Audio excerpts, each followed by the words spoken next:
കടൽ ചുഴിക്ക് ചുറ്റും കപ്പലോടിക്കുന്നവർ. ആ ഇടയ്ക്കാണ് അപ്രതീക്ഷിതമായി അമ്മാവൻ്റെ മരണം സംഭവിക്കുന്നത്. അന്നേ ദിവസം അത്താഴം കഴിച്ചു കിടന്ന അമ്മാവൻ പിറ്റേന്ന് ഉണർന്നില്ല.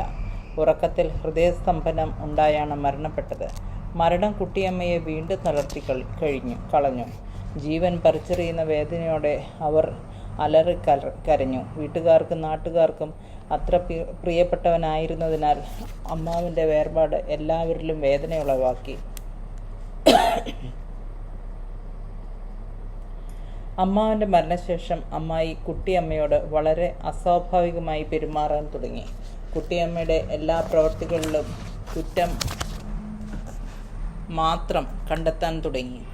സ്വന്തം മകളെപ്പോലെ സ്നേഹിച്ചിട്ടും അമ്മായിയുടെ പെരുമാറ്റം കുട്ടിയമ്മയെ ഏറെ വേദനിപ്പിച്ചിരുന്നു. ഒടുവിൽ ഭക്ഷണം പോലും കൃത്യമായി കൊടുക്കാതെ വന്നപ്പോൾ അമ്മ കുട്ടിയമ്മയെ ഞങ്ങളുടെ വീട്ടിലേക്ക് കൂട്ടിക്കൊണ്ടുവന്നു. തീർത്തും അരക്ഷിതരായ കുട്ടിയമ്മയും ഞാനും കടൽ ചുഴിക്ക് ചുറ്റും കപ്പലോടിക്കുന്നവരെ പോലെ ഓരോ ദിവസവും തള്ളി നീക്കി. ധന്വന്തരവും കർപ്പൂരാദി തൈലവും മണക്കുന്ന അവരുടെ ശരീരത്തിലേക്ക് ഒരു കുഞ്ഞിനെപ്പോലെ ഒട്ടിച്ചേർന്ന് കിടന്നു. അവരുടെ ശരീരത്തിൻ്റെ ചൂടേറ്റ് എൻ്റെ ആ ദിവസത്തെ വേദന ഉരുകി ഇറങ്ങുമായിരുന്നു. നാട്ടിലൊരു വായനശാലയുണ്ടായിരുന്നു. ആശാൻ സ്മാരക വായനശാല എന്നായിരുന്നു പേര്. ചെങ്കല്ല് കൊണ്ട് തീർത്ത ചുമരും ഓടിട്ട മേൽക്കൂരയും ഒറ്റമുറിയും മാത്രമുള്ള പൊട്ടിപ്പൊളിഞ്ഞ കെട്ടിടമായിരുന്നു അത്. ചെറിയ വായനശാലയായിരുന്നെങ്കിലും ധാരാളം പുസ്തകങ്ങളുണ്ടായിരുന്നു അവിടെ. ഞാൻ അവിടുത്തെ നിത്യസന്ദർശകയായിരുന്നു. അവിടെ നിന്ന് ആശാൻ്റെയും ചങ്കമൊഴിയുടെയും ജി ശങ്കരക്കുറുപ്പിൻ്റെയും ഒക്കെ കവിതകളെടുത്ത് വീട്ടിൽ കൊണ്ടുപോയി മിക്ക രാത്രികളിലും കുട്ടിയമ്മയ്ക്ക് ഉറക്കെ ചൊല്ലിക്കൊടുക്കുമായിരുന്നു. എഴുത്തും വായനയും അറിയില്ലായിരുന്നുവെങ്കിലും ചങ്ങമ്പുഴയുടെ രമണൻ എന്ന കവിത കാണാപ്പാഠമായിരുന്നു കുട്ടിയമ്മയ്ക്ക്. ഓരോ ദിവസവും ഓരോ കവിതകൾ ചൊല്ലിത്തരാൻ ആവശ്യപ്പെടുമായിരുന്നു. ഈണത്തിൽ ചൊല്ലിക്കൊടുക്കുമ്പോൾ അവരതിൽ മുഴുകിയിരിക്കുമായിരുന്നു. ചിലപ്പോഴൊക്കെ അവരുടെ കണ്ണുകൾ നിറഞ്ഞൊഴുകുന്നത് കണ്ടിട്ടുണ്ട്.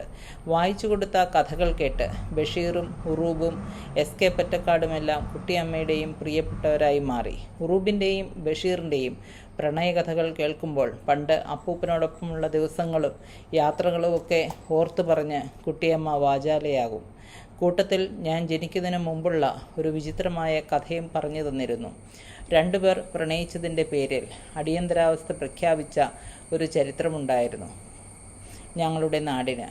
പ്രായപൂർത്തിയായ രണ്ടുപേർ പരസ്പരം അഗാധമായി പ്രണയിച്ചിരുന്നു.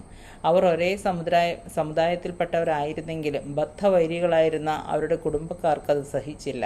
ആ ബന്ധം ഇരു കുടുംബക്കാർക്കുമിടയിൽ വാക്കുതർക്കങ്ങൾക്കും കയ്യേറ്റങ്ങൾക്കും കാരണമായി. ദിവസം ചെല്ലുന്തോറും പകയും വിദ്വേഷവും വർദ്ധിച്ചു വന്നുകൊണ്ടിരുന്നു. കുടുംബക്കാർ സംഘങ്ങളായി തിരിഞ്ഞ് മർദ്ദിച്ചും വീടിന് തീയിട്ടും പരസ്പരം പോരാടി. ആ വഴക്ക് വലുതായി. ചേരിതിരിഞ്ഞുള്ള ആക്രമണം കടുത്തപ്പോൾ പോലീസ് ഇടപെട്ട് ആ പ്രദേശത്ത് 144 പ്രഖ്യാപിച്ചത്രേ. ഇത്രയൊക്കെ ആയിട്ടും ആ പ്രണയിതാക്കൾക്ക് വേർപിരിയേണ്ടി വന്നു എന്നതായിരുന്നു സങ്കടപ്പെടുത്തിയത്. ജീവനിൽ ഭയന്ന് അവരവരുടെ പ്രണയം ഉപേക്ഷിക്കുകയാണുണ്ടായത്. കുട്ടിയമ്മ ഈ കഥ പറഞ്ഞതിന് ശേഷം കുറേ ദിവസങ്ങൾ എൻ്റെ മനസ്സിൽ ആ പ്രണയിതാക്കളെക്കുറിച്ചോർത്തുള്ള വേദനയായിരുന്നു. ഒരേ സമയം ലളിതവും അതിസങ്കീർണമായൊരു വൈകാരികാവസ്ഥയെന്ന നിലയിൽ പ്രണയത്തെ അല്ലാതെ മനുഷ്യരാശി ഇന്നോളം മറ്റൊന്നും കണ്ടെത്തിയിട്ടില്ല എന്നെനിക്ക് തോന്നിയിട്ടുണ്ട്.